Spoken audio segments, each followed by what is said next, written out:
when her navies traded with the remote places of the world, and her sons went out to the four corners of the earth to establish colonies.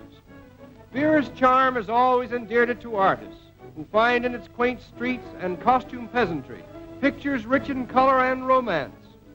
But one looks to the people for the individuality that makes Zeeland different from all other places in the world. In most of the villages, the Protestants and the Catholics have their distinctive costumes. This hat is the Protestant headpiece. The hats both of the male and female population are also a mark to distinguish the peoples of the different provinces.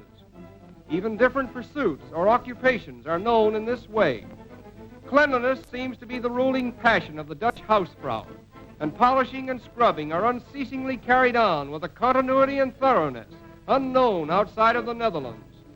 The people must of necessity paint their houses every year, for the paint is being constantly washed away. The pavements, as a rule, consist of very rough cobblestones. The industrious housevrouw may be seen at a regular hour every morning, scrubbing the pavements until the cobblestones shine as if polished by hand. It has been said that Saturday is always a great cleaning day all over the Netherlands, because it will not be possible to clean things again until Monday. And Monday is also a great cleaning day, because, of course, nothing has been cleaned since Saturday. Be that as it may, there is an old Dutch proverb which says, when everyone sweeps before his own house, then are the streets clean. The children play mostly in the streets, and indoor games are almost unknown. Dutch children are among the prettiest and best cared for in the world. One peculiarity about their costumes is that no distinction is made in the style as regards the age of the wearer, for children and parents are dressed exactly alike, the only difference being in the gold or silver ornaments for which children are disqualified. The streets are filled with these young people, but one sees few babies. In fact, the very young and the very old are seldom seen in public. Dogs are generally used in Zeeland to pull the little carts in which most of the land commerce is carried on.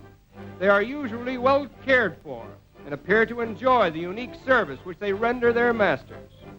Wooden shoes are never worn in the house, and our habit of wearing our shoes inside the home never ceases to send a thrill of horror and dismay into the heart of the Dutch housevrouw. The wooden shoes are slipped off just outside the door, and the family goes about indoors in its stocking feet. So one can always tell how many people are inside the house by the number of shoes before the door. Zeeland is one of the richest agricultural provinces in the Netherlands, and it is noted for its picturesque and productive farms. A spirit of indescribable restfulness greets one everywhere, but underneath it there is a note of stolid determination, of thoroughness, of a desire to achieve prosperity, and through it contentment. The pastures are dotted with black and white cows, for the Dutchman will have no other.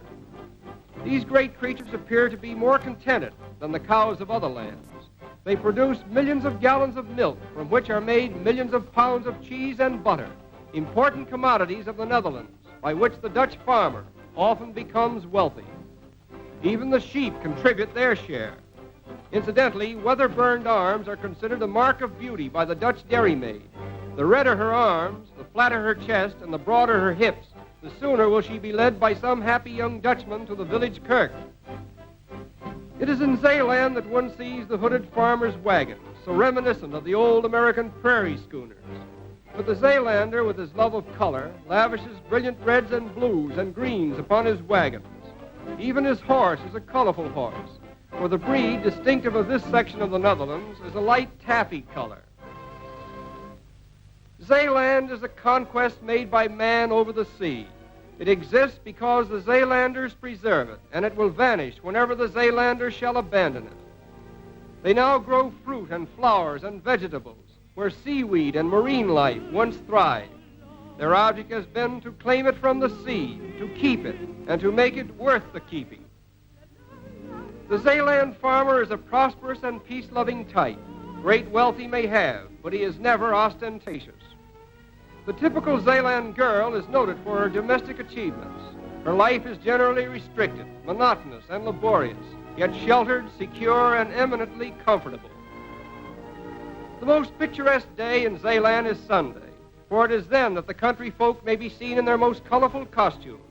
It is not unusual for a well-dressed lady of Zeeland to wear as many as 16 petticoats at a time.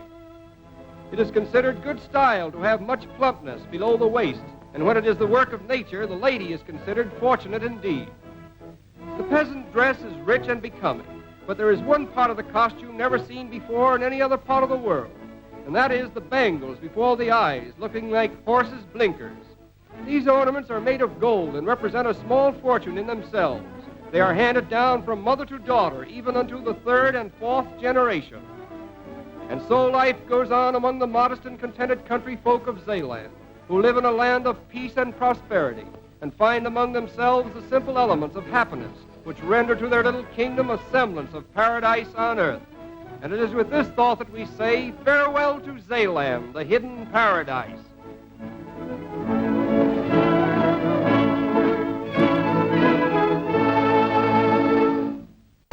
Turner